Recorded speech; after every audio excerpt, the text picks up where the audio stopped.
Eh bien, tout d'abord, bonjour à tous. Donc, je me présente, je suis Jérôme Serodio, élève de seconde au lycée Potier.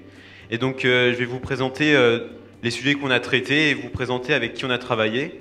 Donc, premièrement, nous avons travaillé avec Mathis Dupré, Florian Sevin, Léo Lacôte, Charlotte Jacquet, Maxime Mocuy, Maël Pignot, Mylène Riquet et moi-même. Donc nous avons été encadrés par deux doctorants, Nicolas Gosset et Marie Hainaut, qui ont eux-mêmes été encadrés par leur directeur de thèse Rémi Dussard et Laïfa Boufendi. Et nous avons été encadrés par nos professeurs José Ablancourt, Aliénor Véronèse et Céline Guérin. Donc dans un premier temps, nous allons parler du plasma en général, qu'est-ce que c'est. Puis nous allons parler de l'interaction plasma-matière. Et enfin, nous allons terminer avec les intérêts et les applications du plasma dans le monde en général. Alors, qu'est-ce que le plasma?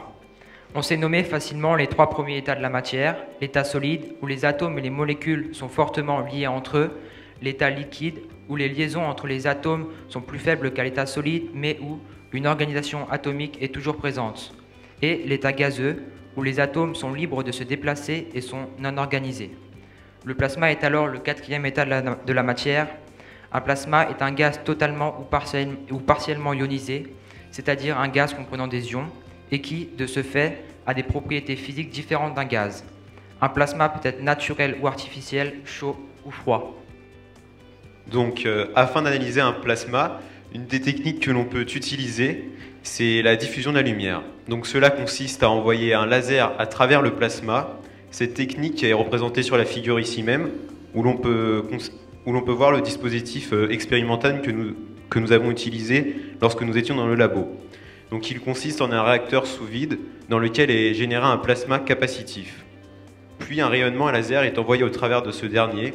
Lors de la présence de poudre dans le plasma, la lumière du laser va donc être réfractée et on va pouvoir suivre sa trajectoire à travers le plasma. Ils ont été bons élèves? Donc voilà, ils ont été très bons élèves. Très bons élèves. En tout cas, ils nous ont bien expliqué tout ça. Un peu compliqué, certes. C'est pas simple. C'est pas simple. Mais on en sait un peu plus grâce à vous au plasma. Merci à vous deux de les avoir accompagnés durant ces quelques mois. Je les remercie parce qu'ils ont été très intéressés tout au long du projet édifice et ils ont très bien travaillé. Donc, voilà.